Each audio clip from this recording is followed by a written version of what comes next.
What's up, y'all? It's me, Erica. We are down here. We're down here to talk about hot topics, trending topics, what's going on this past week. Do want to give a shout out to DJ Envy, who announced that on his anniversary, he impregnated Gia again. So they are on baby number 6, which is a trip because Gia mother just died. I believe like not even 2 weeks, and now she's pregnant. And you know how the cycle of life goes, honey. When one goes, another one comes down. And I thought I don't know. I'm sure that they have put that together. Like, wow, okay, her mom died and now she's pregnant. It's like, it's kind of dope. You know what I mean? Unfortunately, her mother died, but now she has a new baby coming. So shout out to DJ Envy and the baby number 6 and Gia, and happy birthday. Drake got Artist of the Decade from Billboard, right?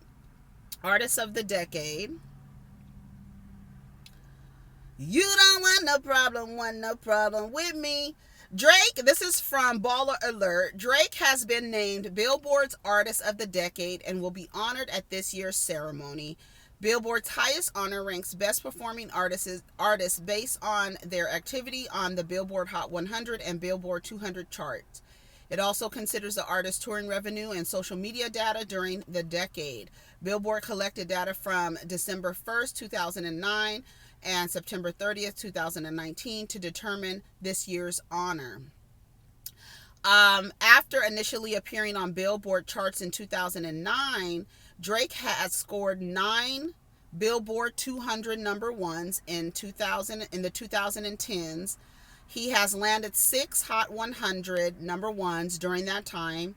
His overall entries across Billboard charts now stand at 232. Additionally, Drake has also holds the title of Billboard Music Awards, having received 27 awards. Drake will join Stan rapper Eminem, who won the award for the 2000s, and Mariah Carey, who won it for the 1990s.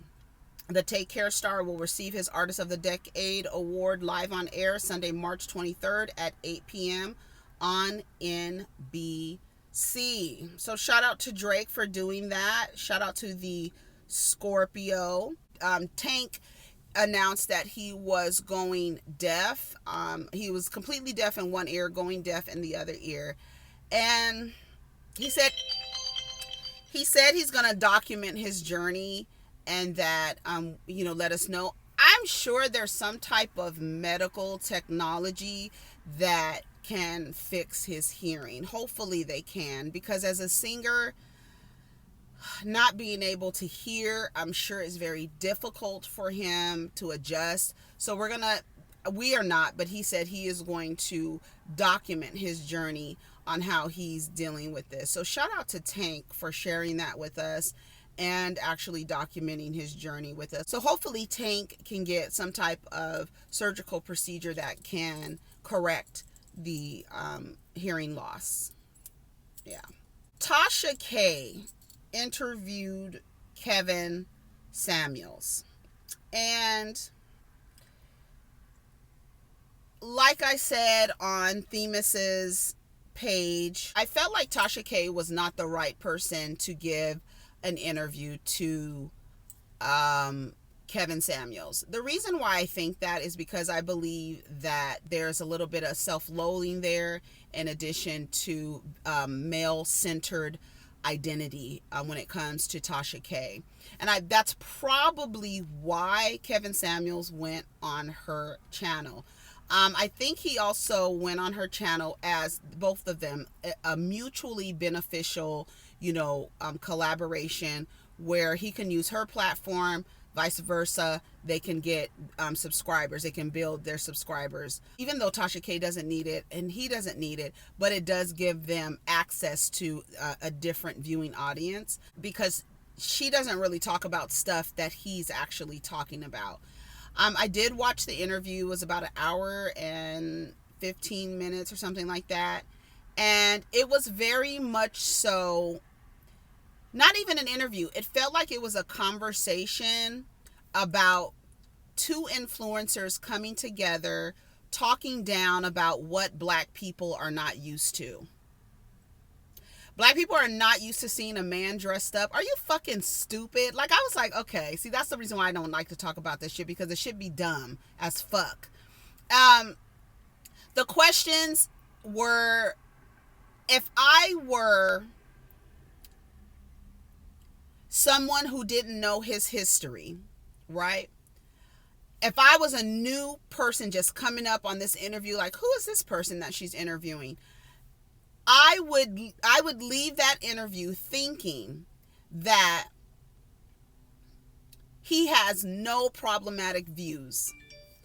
And it really looked to me like there was two people having a conversation about, just talking, but not really interviewing. Tasha K is very much male-centered, male-identified. She admitted it in the beginning as if she was proud, right? And it was very familiar to me, because I used to be male-identified, male-centered, always taking the man's perspective, and even took pride in taking the male's perspective, right?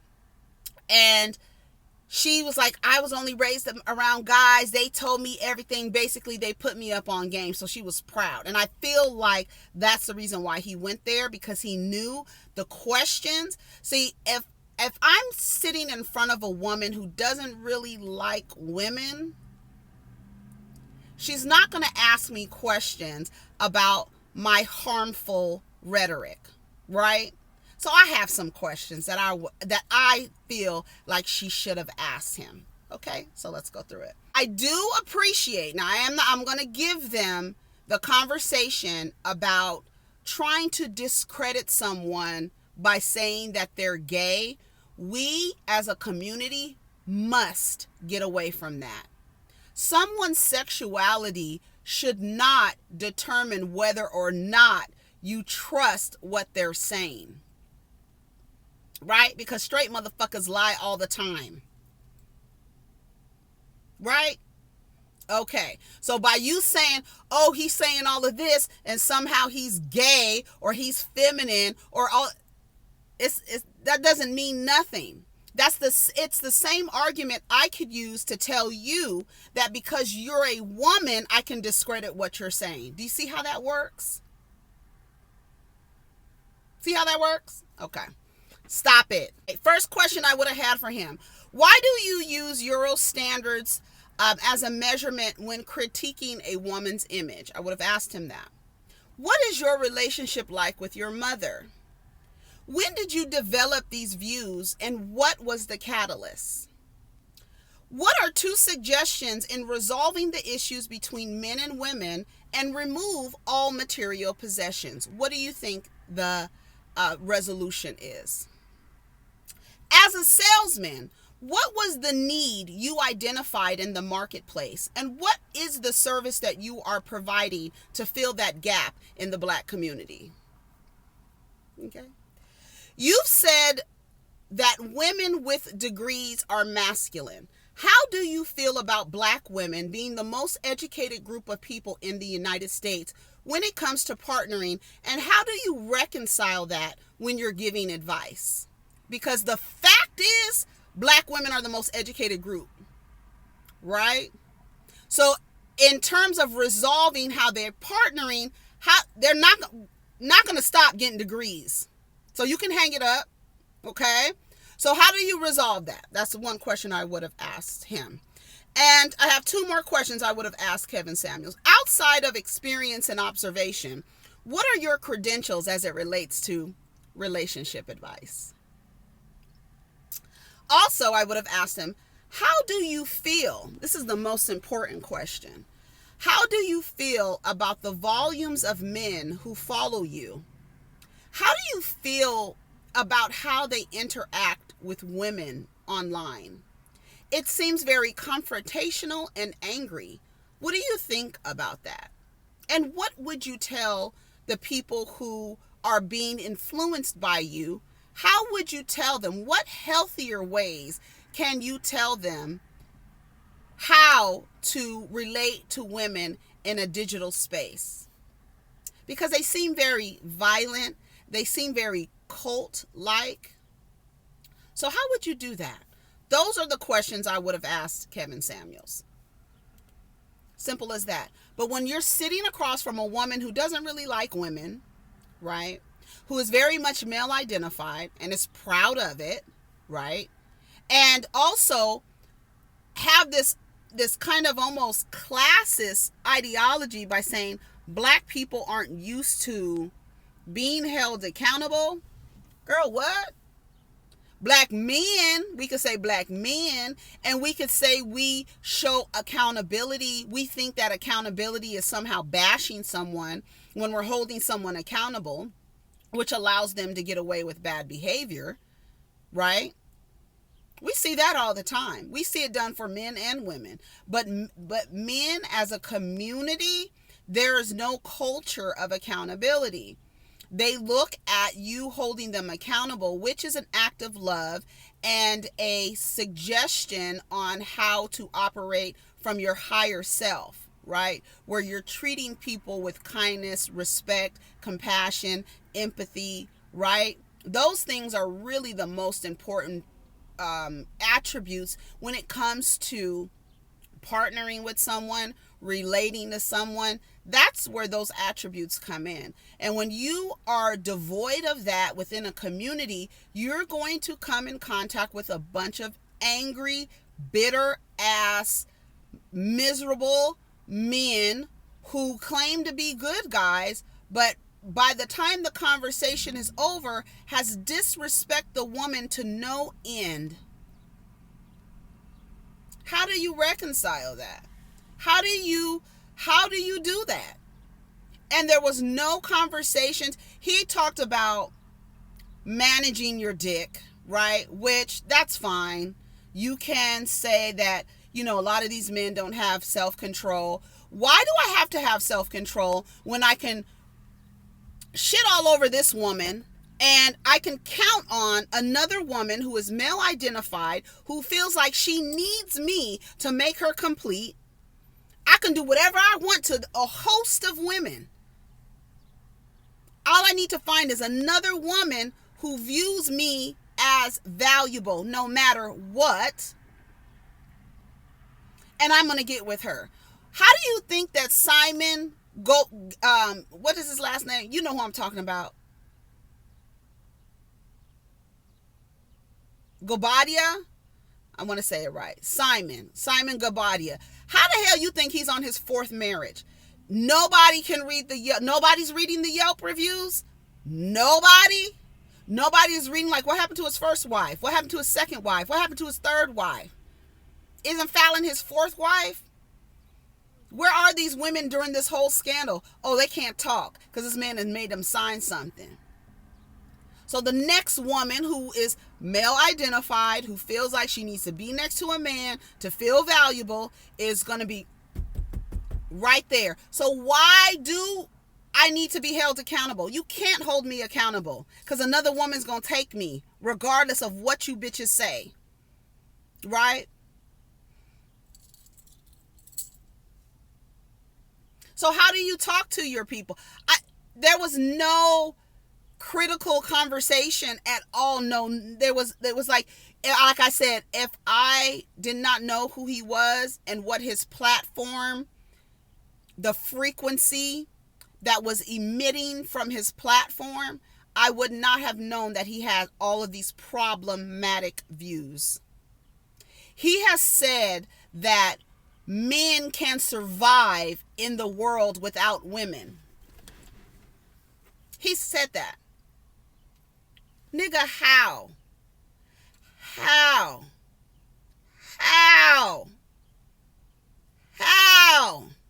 That kind of stuff. I would have asked them, how do you feel that men would actually survive in a world without women? Can you expound on that? When you wouldn't exist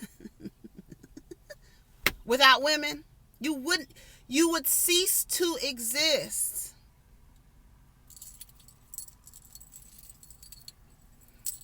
I don't think men do you think men can adapt to self-fertilization? Women Plants do.